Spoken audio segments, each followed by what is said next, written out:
नमस्कार मित्रांनो, स्वागत आहे तुमचं आपल्या लाडक्या विजेता 9464 या यूट्यूब चॅनलमध्ये.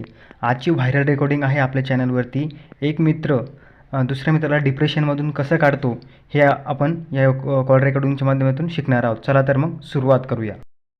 हॅलो. काय चालू हो? काय ना बस निवांत. हा का, कुठे आहे आता? हा, काय म्हणतो, कसं काय ध्यान केला आज? अरे काही नाही, सहज केली, तुझी आठवण वगैरे आली होती, म्हटलं हा मित्राला कॉल नाही करणार तर कोणाला कॉल करणार आहे अशा वेळी. हा, काय झालं जेवण वगैरे? हो रे, जेवण झालं. कसं काय चालू जॉब वगैरे? जॉब वगैरे सध्या ठीकच चालू आहे. हा, पण जरा अडचणी दिसून राहिल्या थोड्या हो, आवाजावरून जरा अडचण गडबड काही वाटू राहिली जरा थोडी. अडचण काही नाही आहे, अडचण थोडीफार.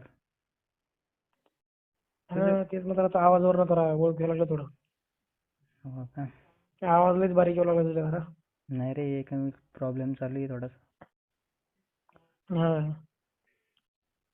मग काही काय म्हणतो, मागं बिझनेसचं बोलला होता चालू करायचं, कसं बिझनेस काय प्लॅनिंग केलं की नाही अजून काही? बिझनेस करायचा होता चालू, पण आता ते थोडं टेन्शन वगैरे आलं डोक्याला, थोडं फायनान्शियल प्रॉब्लेम. परत कोणता चालू करायचा बिझनेस हे पण सुचत नाहीये, काय करा हे सुचत नाहीये. प्रॉब्लेम ग्रस्त झाला समजा, हो ना, चौकूनच प्रॉब्लेम चालू झाली. सगळ्यांना प्रॉब्लेम. जास्त लोड नको घेऊ ना, जास्त टेन्शन नको घेऊ ना. टेन्शन घेशील तर मग प्रॉब्लेम आणखी वाढत चालतील. थोडंसं निवांत राहशील, थोडंसं फ्री राहशील तर टेन्शन कमी कमी होत चालतील. भाव टेन्शन येतच ना डोक्याला. हा, पण हे जे टेन्शन नावाची गोष्ट आहे ती थोड्या दिवसासाठी असते, परमनंट नसते ती गोष्ट. एक असा टाइम येतो का ती निघून जाते माणसाच्या आयुष्यातून. माणूस एक वेगळ्या लेवलला गेल्यानंतर, वेगळ्या थराला गेल्यानंतर. हा का? त्यामुळे जास्त टेन्शन नाही घ्यायचं, काळजी घ्यायची शरीराची, हा, ती आता तब्येतीची, घरच्यांची. आज काय झालं माहिती आहे का? हम्म. आज मी ऑफिसला गेलो होतो हा, आणि रोजचं रेग्युलर सारखं ऑफिसला गेलो आणि थोडासा प्रॉब्लेम झाला. काय झालं बाबा?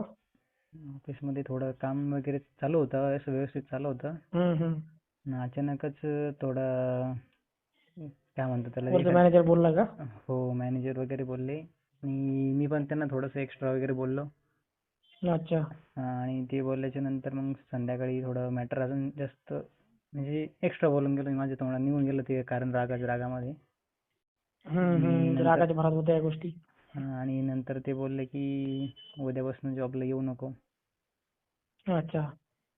आणि आता मित्रा माझा एक मिनिट, आता विषय कसा असतो की जॉब म्हटलं म्हणजे तिथं कामाचा लोड असणार, आणि कामाचा लोड असल्यानंतर एक आपल्यावरती सुपरवायझर असणार, सुपरवायझरवरती एक मॅनेजर असणार. असे लेवल अशा पोच असतात. आणि त्याच्यामध्ये होतं कसं, कोणताही जॉब असला, कुठेही ठिकाणी, कोणत्याही ठिकाणी नोकरी असली की त्या नोकरीवरती आपल्याला दबाव देणारे, आपल्याला मॅनेजर सारखे टॉर्चर करणारे, थोड्या कारणावरून बोलणारे, म्हणजे रॅगिंगचा प्रकार कसा चालतो हॉस्टेलमध्ये बोलायचा, त्या लेवलमध्ये प्रत्येक ठिकाणी असतं, प्रत्येक ग्रुपमध्ये, प्रत्येक कंपनीमध्ये, प्रत्येक कार्यालयामध्ये. त्यामुळे ह्या गोष्टीला आपण थोडंसं विचार करून थोडंसं हँडल करायचं असतं प्रत्येक ठिकाणी. तिघ जण जर काम करत असले एका ठिकाणी तर तिथं वाद होतात, तिथं 100% काही ना काही प्रकरण होतं. थोडं समजून घेऊन सगळ्याला थोडं ॲडजस्टमेंट करून, जास्त न बोलता थोडं कमी बोलून थोडंसं असं हे प्रकरण हाताळायचं असतं. आता रागाच्या भरात तू बोलला तर तू रागाच्या भरात बोलून गेला, सरांना माफी मागून घेऊन थोडंसं कर प्रॉब्लेम सॉल्व्ह त्याला. जास्त तू पण टेन्शन घेऊ नको. आणि पण आता ती बोलले, आता घेते की नाही घेते ते काही माहिती नाही आहे. वापस काय माफी तर होईल, मागितलं. घेतील ना, कळलं ना आपलं उद्या काय. आज निवांत राहा, आज जास्त टेन्शन घेऊ नको. जॉबला घेतील ते, आता भरपूर दिवसापासून तू आहे तिथं जॉबला, त्यामुळं.